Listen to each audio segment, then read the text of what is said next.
நமது கோதை நாச்சியார் ஆண்டாள் தனது அடுத்த பாசுரத்தால் கண்ணனையும் நப்பின்னை பிராட்டியையும் ஒரு சேர இணையாக வணங்கி துயில் எழுப்புகிறாள்.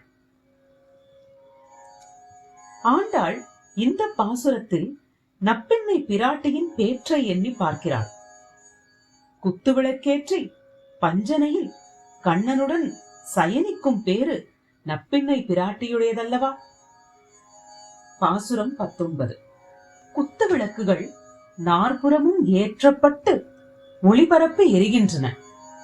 யானை தந்தங்களினால் செய்யப்பட்ட கால்களை உடைய கட்டு, அதன் மீது மெத்தென்று இருக்கும் படுக்கை.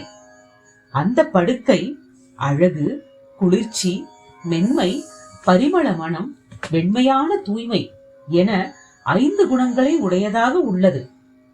அந்த கட்டிலின் மீது ஏறி கொத்து கொத்தாக அலர்கின்ற மலர்களை அணிந்த கூந்தலை உடைய நப்பின்னை பிராட்டியின் மார்பின் மேல் பள்ளி கொள்கின்ற கண்ணபிரானே, அகன்ற திருமார்பினை உடைய பிரானே, உன் வாய் திறந்து ஒரு வார்த்தையேனும் அருளிச் செய்ய வேண்டும்.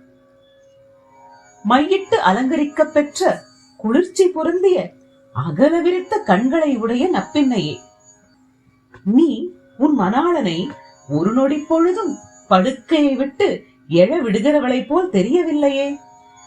கணநேரமேனும் அவன் உன்னை பிரிந்து இருக்காத நிலையை நீ ஏற்படுத்தி இருக்கிறாய். ஆஹா, நீ இப்படி இருப்பது உன் தகுதிக்கு பொருத்தமே. ஆனால் நீ எங்கள் மீது பராமுகமாக இருப்பது உன் கருணை உள்ளத்துக்கு தக்க தத்துவமோ அன்று. எனவே எங்களுக்கு கருணை காட்டு என்று நப்பின்னை பிராட்டியையும் கண்ணபிரானையும் இணையாக வணங்கி துயில் எழுப்புகிறாள் ஆண்டாள்.